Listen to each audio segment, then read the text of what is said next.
For Nepal, 2016 has been a good year. The country wants to emphasize that after the 2015 earthquake, tourists are back in this beautiful Himalayan country to enjoy its unique hospitality and pristine nature.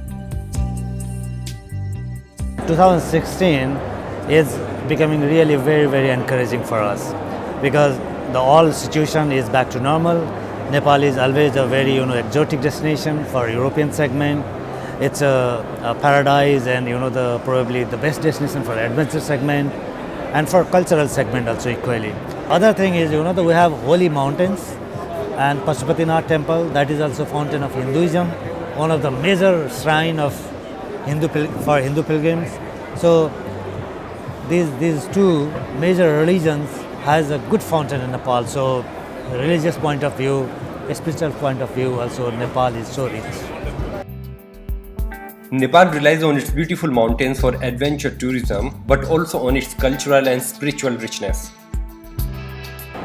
Two, three things. So one is always, the Nepal is pioneer in Himalayan segments. We have Mount Everest and 8,000 plus mountains that we have 8 out of 14.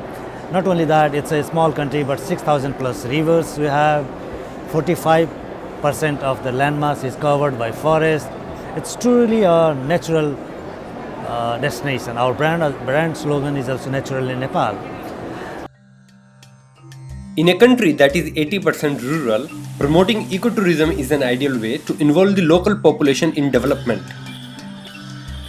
The tourism is directly benefiting locals in Nepal. So whenever visiting Nepal means visiting helping the people to make their better life, giving them the job opportunities. So that's why tourism is very important for Nepal. Nepal is sometimes called the tourism capital of South Asia, as it's a good starting point for tourists. For Bhutan, 40% of packages are sold through Nepal, joint packages. For Tibet, Nepal is the only gateway to travel Tibet. For destinations of India like Sikkim and other areas, that are also jointly sold through Nepal. And there are many places in Nepal where you can have the taste of the world.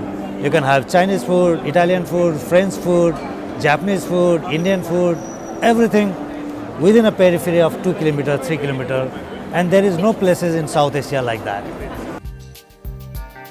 Very popular with West Europeans, mainly from Germany, France, Italy and Britain, Nepal is also looking to develop new markets in Eastern Europe like Poland or Southern Europe like Spain, keeping in mind its objective of promoting sustainable tourism.